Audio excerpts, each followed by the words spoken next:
ഇന്ന് സാറ്റർഡേ ആയതുകൊണ്ട് രാവിലെ ബ്രേക്ക്ഫാസ്റ്റിന് പൂരി ഉണ്ടാക്കാമെന്ന് വിചാരിച്ചു. സാധാരണ സാറ്റർഡേ സൺഡേസിലാണ് പൂരി ചപ്പാത്തി പോലുള്ള മെനക്കെട്ട ബ്രേക്ക്ഫാസ്റ്റൊക്കെ ഉണ്ടാക്കാറ്. അല്ലാത്ത ദിവസം ഓരോരുത്തരെ രാവിലെ സ്കൂളിലേക്കും ജോലിക്കൊക്കെ പറഞ്ഞു വിടാനുള്ളത് കൊണ്ട് മെനക്കെടാനുള്ള സമയം കിട്ടാറില്ല.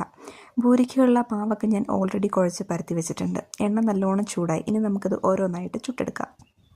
എനിക്ക് ഇഷ്ടമില്ലാത്തൊരു മേഖലയാണ് ഈ കുക്കിംഗ് എന്ന് പറയുന്നത്. പിന്നെ കല്യാണമൊക്കെ കഴിഞ്ഞ് ഒരു വീട്ടമ്മയുടെ റോളൊക്കെ വന്നു കഴിഞ്ഞാൽ പിന്നെ കുക്ക് ചെയ്യാതിരിക്കാൻ നിവൃത്തിയില്ലല്ലോ. എൻ്റെ അപ്പനും അമ്മയും എന്നെ കാണാൻ വരുന്ന സമയത്ത് സ്ഥിരമായിട്ട് പറയുന്ന ഒരു ഡയലോഗുണ്ട്. പണ്ടൊരു കട്ടൻ ചായ തിളപ്പിക്കാൻ പറഞ്ഞാൽ അറിയാൻ മേലാത്ത ആളാണ്, ഇപ്പം എല്ലാം കുക്ക് ചെയ്യാൻ പഠിച്ചു എന്ന്.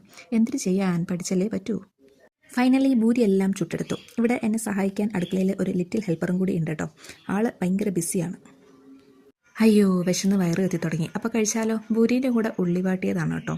ഇത് രണ്ടും നല്ല അടിപൊളി കോമ്പിനേഷനാണ്. എനിക്ക് കിഴങ്ങ് ബാജി ഒട്ടും ഇഷ്ടമല്ല. പിന്നെ ഇടയ്ക്കൊക്കെ നമ്മുടെ ഇഷ്ടങ്ങളും ആവാലോ. പിന്നെ അതിൻ്റെ കൂടെ നല്ല പാലൊഴിച്ച ചായയുണ്ട്. അപ്പം ഞാൻ കഴിക്കട്ടെ. ഇന്നത്തെ വീഡിയോ ഇത്രയേ ഉള്ളൂ. Tata bye bye, see U.